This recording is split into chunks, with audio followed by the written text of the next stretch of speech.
సాక్షాత్తు రాష్ట్ర ముఖ్యమంత్రి. ఒకవేళ నిన్న మీరు మాట్లాడినటువంటి విషయాలు మీకు గుర్తు లేకపోతే ఈరోజు కొత్త సాంప్రదాయానికి శ్రీకారం చుట్టారు కదా. చంద్రబాబు నాయుడు మాట్లాడినటువంటి మాటలు, గతంలో జరిగినటువంటి విషయాలు శాసనసభ టీవీల్లో మీరు చూపిస్తున్నారే. నిన్నను ముఖ్యమంత్రి గారు మాట్లాడినటువంటి మాటలు అదే టీవీలో చూపించి దానికి ఈరోజు సమాధానం చెప్తే అది గౌరవం ఉంటుంది. ఈరోజు నేను అడుగుతున్నాను, మీరు మడమ తప్పనటువంటి నాయకులు. ముఖ్యమంత్రిగా నిన్నను నిండు శాసనసభలో మా పార్టీ మీద, మా నాయకుల మీద మీరొక ఛాలెంజ్ చేశారు.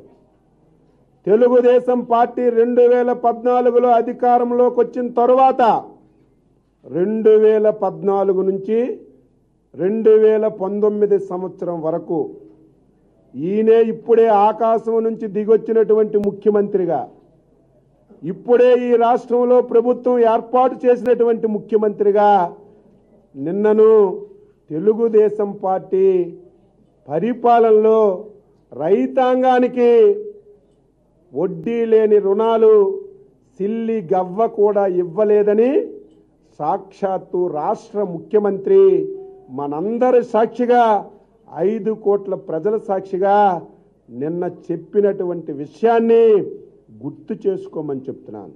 రికార్డులు తెప్పిస్తాం, మీరివ్వలేదు, దీనిని రుజువు చేస్తాం. రుజువు చేస్తే చంద్రబాబు నాయుడు గారిని రాజీనామా చేసి బయటికి వెళ్ళమన్నటువంటి ముఖ్యమంత్రి గారు, మడమ తిప్పనటువంటి ముఖ్యమంత్రి గారు, దానికి మీరు కట్టుబడి ఉండాలనేదే మా యొక్క ఆందోళన. నేను ఒకటే కోరుతున్నాను, మడమ తిప్పనటువంటి నాయకుడు అయితే, మాట మీద నిలబడినటువంటి నాయకుడు అయితే నువ్వు వెంటనే నీ మాటకి కట్టుబడి రాష్ట్రంలో ఉన్నటువంటి 5 కోట్ల మందికి క్షమాపణ చెప్పాలి. ఇంకా నీకు పౌరుషం ఉంటే రాజీనామా చేయాలని తెలుగుదేశం పక్షాన మేము కోరుతున్నాం. మీరు శాసనసభలో ఎంత భయపెట్టినా, ఎంత అవమానంగా మాట్లాడినా, ఎంత దోషణలు చేసినా సరే మా ధ్యేయం ప్రజల పక్షాన నిలబడ్డం, ప్రభుత్వానికి ప్రజలకి వారధిగా ఉండి సహాయ సహకారాలు అందించడానికి మా పాత్ర పోషిస్తామని ఈ సందర్భంగా తెలియచేస్తూ దీనిని కొనసాగిస్తాం, విడిచిపెట్టే ప్రశ్నే లేదు. ముఖ్యమంత్రి గారు ప్రతిపక్ష పార్టీకి గౌరవించాలి. ప్రతిసారి మాట్లాడుతున్నారు నేను ముఖ్యమంత్రిని, నాకు గౌరవం ఇవ్వాలని. ముఖ్యమంత్రిగా గౌరవిస్తాం, మీరు ప్రతిపక్షానికి కూడా గౌరవించాలి. ఎటకారంగా మాట్లాడడం, చెయ్యెత్తితే చెయ్యి నరికేస్తామండం, మేము అనుకుంటే ఒక్క నిమిషం మీరు స్థానాల్లో ఉండమని చెప్పడం ఇది ధర్మమా అని చెప్పి నేను అడుగుతూ, ఎప్పటికైనా సరే బేషరతుగా శాసనసభలో నువ్వు ఒకవేళ మాట్లాడినటువంటి మాటలు మర్చిపోతే నిన్న మాట్లాడినటువంటి మాటలు టీవీల్లో ఒక్కసారి వేసి నువ్వు విన్న తర్వాతే దానికి కట్టుబడి ఉండాలని. తెలుగుదేశం పార్టీ వాళ్ళు ప్రవర్తిస్తున్న తీరు చూస్తుంటే వాళ్ళకు ఓట్లేసిన ప్రజలు కూడా చీకొట్టే విధంగా ఉంది.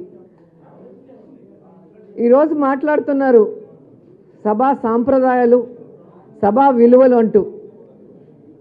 నేను అడుగుతున్నాను చంద్రబాబు నాయుడు గారిని, 3 సార్లు ముఖ్యమంత్రి అయ్యారు. మేము మా కళ్ళారా గత 5 సంవత్సరాలు మరి ఇదే అసెంబ్లీలో మీ యొక్క ప్రవర్తన చూసాం. మీరా మాకు సాంప్రదాయాలు విలువల గురించి మాట్లాడుతున్నారని నేను ప్రశ్నిస్తున్నాను. గతంలో చూస్తే మహిళని కూడా చూడకుండా కుతూహలమ్మని ఎలా ఏడిపించారో ఇదే అసెంబ్లీలో అందరూ గమనించారు. అదే సభా సాంప్రదాయం అని అడుగుతున్నా. ఏ పార్టీనైతే స్థాపించి అత్యధిక మెజారిటీతో ముఖ్యమంత్రి అయిన ఎన్టీ రామారావు గారిని వెన్నుపోటు పొడిచి ఆఖరికి ఆయన పార్టీని లాక్కొని, ఆయన పదవిని లాక్కొని కనీసం మాట్లాడే అవకాశం కూడా ఇవ్వకుండా అసెంబ్లీ నుంచి ఆయన ఏడుస్తూ వెళ్లే విధంగా చేసిన మీరా సభని గౌరవించేవాళ్ళు, సాంప్రదాయాలని గౌరవించేవాళ్ళని నేను అడుగుతున్నాను. కనీసం స్పీకర్ గారిని కుర్చీలో కూర్చోబెట్టడానికి సభా సాంప్రదాయం ప్రకారం లేచి రావాలని తెలిసినా కూడా రాని అహంకారి చంద్రబాబు నాయుడు ఈరోజు సభా సాంప్రదాయాల గురించి మాట్లాడుతుంటే నిజంగా హాస్యాస్పదంగా ఉంది. ఇక మీరు చూస్తే ఈరోజు అచ్చెన్నాయుడు కానీ బుచ్చయ్య చౌదరి గారు కానీ మాట్లాడే తీరు చూస్తుంటే అసలు ఏమీ తెలియని నంగనాచుల్లాగా, కావాలంటే మీరు రికార్డులు చూసుకోండి. ఈ 8 రోజుల్లో అంట, 8 రోజులు ఎందుకు, గత 5 సంవత్సరాలు రికార్డులు తీయండి. మీరు మాట్లాడిన భాష కానీ మీ బాడీ లాంగ్వేజ్ కానీ ఎంత ఘోరంగా ఉంటుంది. అసలు సాక్షాత్తు ముఖ్యమంత్రి గారు 40 years ఇండస్ట్రీ అంటారు. అలాంటి అతను ఎంత ఓపికగా ఉండాలి, ఎంత గౌరవప్రదంగా ఉండాలి. అలాంటిది మీ అంతు చూస్తా, నాతో పెట్టుకున్నాడు ఎవడు బతికి బట్టగట్టలేదు, పిచ్చగా ఉందా అని చెప్పి ఎన్నో రకాలుగా ఆయన మమ్మల్ని రౌడీలని గూండాలని తిట్టకుండా ఒక ఎమ్మెల్యే అన్న గౌరవం కూడా ఇవ్వకుండా మాట్లాడిన రికార్డ్స్ ఉన్నాయి. ఇక ముఖ్యంగా అచ్చెన్నాయుడు ఈరోజు గింజుకుంటున్నాడు. టెక్కలిలో ప్రజలు తలగొట్టుకుంటున్నారు అన్నదానికి ఆయనకు అంత బాధ ఉంటే, సాక్షాత్తు రాజశేఖర్ రెడ్డి కొడుకైన జగన్మోహన్ రెడ్డి గారిని నువ్వు మొగాడివా, నీకు మొగతనం ఉందా, నీలో రాయలసీమ రక్తం ప్రవహిస్తే అని చెప్పి ఆయన మాట్లాడిన తీరు రాష్ట్రం అంతా చూసి అసహించుకుంది. ఈరోజు ఆయన నీతులు మాట్లాడుతున్నాడు. సో ఈరోజు కేవలం జగన్మోహన్ రెడ్డి గారి మీద నమ్మకంతో 151 మంది ఎమ్మెల్యేలని గెలిపించి గత 5 సంవత్సరాల పరిపాలనని దృష్టిలో పెట్టుకొని ప్రజలు చీకొట్టి చంద్రబాబు నాయుడుకి 23 సీట్లు ఇస్తే ఓడిపోయిన ఫ్రస్ట్రేషన్లో ఏం చేయాలో అర్థం కాకుండా ప్రతి దానికి గొడవ చేయటం, ఇష్యూల్ని డైవర్ట్ చేయటం, ఏ క్వశ్చన్స్ని కూడా రానికుండా చేయటం అనేది వాళ్ళు చేస్తున్న తీరు తప్ప మరొకటి లేదు అనేది ఇక్కడ స్పష్టంగా అర్థమవుతుంది.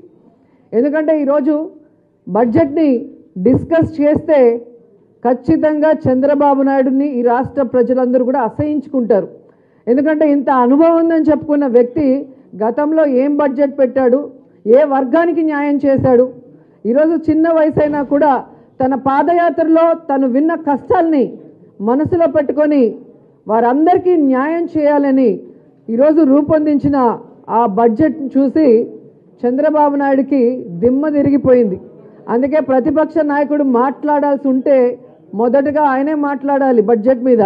కానీ కరెక్ట్గా ఆయన మాట్లాడాల్సిన టైంకి రూమ్లోకి పారిపోయి బుచ్చయ్య చౌదరికి మైక్ ఇచ్చారు అంటే ఆ బడ్జెట్లో మాట్లాడటానికి ఆయన దగ్గర ఏమీ లేవు, మాటలు లేక పారిపోయాడు అంతే తప్ప మరొకటి కాదు.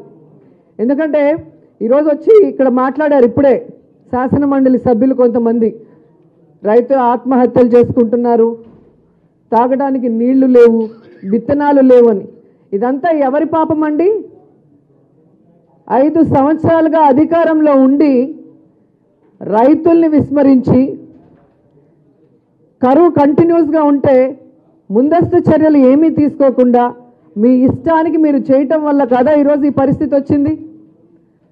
అలాగే విత్తనాలు మీరు అధికారంలో ఉన్నప్పుడు జనవరిలో ప్రొక్యూర్ చేయాల్సింది పోయి నిర్లక్ష్యంగా ఉంటూ ఈరోజు ఎంత ఇబ్బందికరమైన పరిస్థితి రైతులకు వస్తే జగన్మోహన్ రెడ్డి గారు పక్క రాష్ట్రాల నుంచి ఈరోజు 3.5 లక్షల క్వింటాళ్ళ విత్తనాలు కొని రైతులు ఇబ్బంది పడకూడదని ఇస్తే ఆ విషయాన్ని కప్పిపుచ్చి రైతులకి విత్తనాలే ఇవ్వనట్టు మీరు చేసిన తప్పుల్ని కప్పిపుచ్చుకొని మాట్లాడటం అనేది సబబైన విషయం కాదు. అండ్ ఇంకా ముఖ్యంగా ఈరోజు రైతుల కోసం రైతు భరోసా పథకం దేశంలోనే ఏ రాష్ట్రంలో ఏ ముఖ్యమంత్రి కూడా చేయలేదు. కౌలు రైతులకు కూడా చేయటం అనేది నిజంగా అద్భుతమైన విషయం.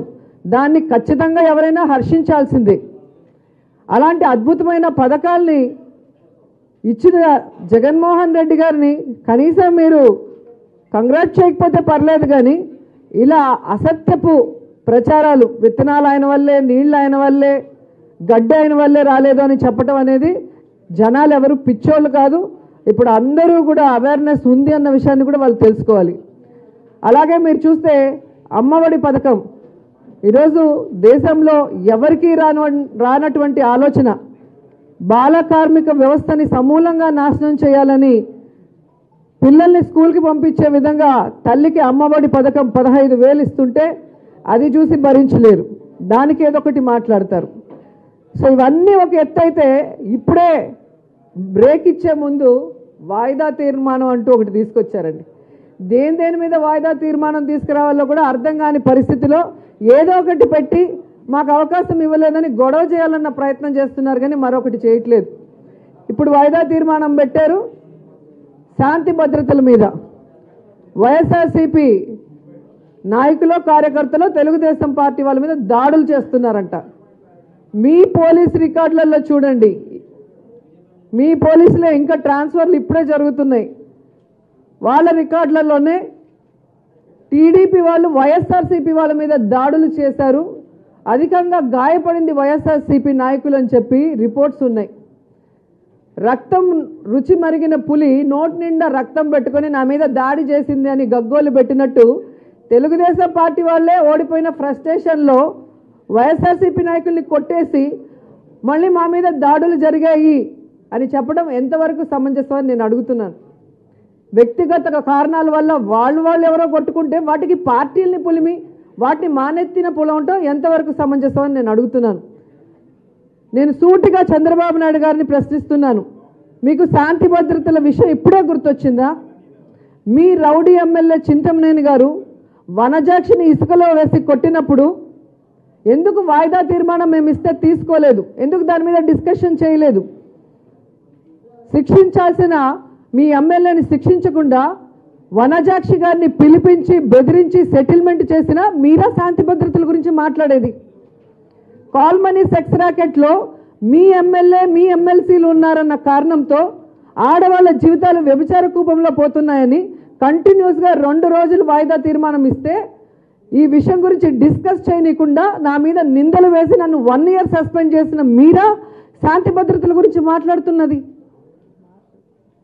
నారాయణ కాలేజీలో ఆడపిల్లలు చచ్చిపోతుంటే కనీసం కేసులు కూడా ఫైల్ చేయకుండా పిల్లలు ఎందుకు చనిపోతున్నారో తెలియని పరిస్థితుల్లో తల్లిదండ్రులు కంటతడి పెడుతుంటే వాయిదా తీర్మానం ఇస్తే దాని గురించి పట్టించుకొని మీకు బినామీగా మీ ఎలక్షన్లకి మీ పార్టీకి డబ్బులు ఖర్చు పెడతాడన్న ఒకే ఒక కారణంతో ఆ వాయిదా తీర్మానాన్ని తిరస్కరించిన మీరు ఈరోజు శాంతి భద్రతల గురించి మాట్లాడుతుంటే దయ్యాలు వేదాలు వర్ణించినట్టున్నాయి.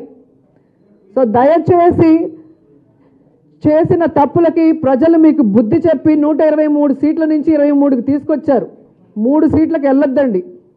గౌరవంగా ఉంటూ ప్రజా సమస్యల మీద ఎంత దూరమైనా డిస్కస్ చేద్దామని మా జగన్మోహన్ రెడ్డి గారు చెప్తున్నారు.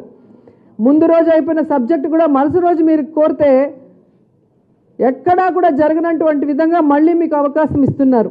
ఇలా అవకాశం గత 5 ఏళ్లలో ఎప్పుడైనా మీరు ఇచ్చారా?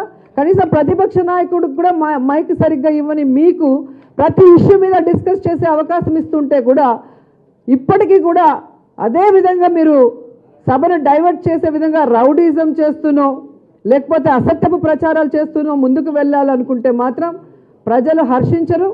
అండ్ మీకు నిజంగా దమ్ము ధైర్యం ఉంటే ఈరోజు జగన్మోహన్ రెడ్డి గారు బుగ్గన రాజేంద్ర గారు ఏదైతే ఇంట్రడ్యూస్ చేశారో ఆ బడ్జెట్ మీద కనుక మీరు మాట్లాడి దాంట్లో ఉన్న లోటుపాట్లు కానీ మంచి చెడ్లు కానీ డిస్కస్ చేసి ప్రజలకు మేము ఏం చేసాం, మంచి చేసామా చెడ్డ చేసామా అనే దాని మీద మీరు మాట్లాడగలిగితే అప్పుడు ప్రజలు మిమ్మల్ని హర్షిస్తారు. కానీ అనవసరమైన విషయాల్ని అనవసరంగా తీసుకొస్తూ సాంప్రదాయాలు సంస్కృతి అని చెప్పి వాటి గురించి అర్థం కూడా తెలియని మీరు మాట్లాడటం అనేది సిగ్గుచేటు.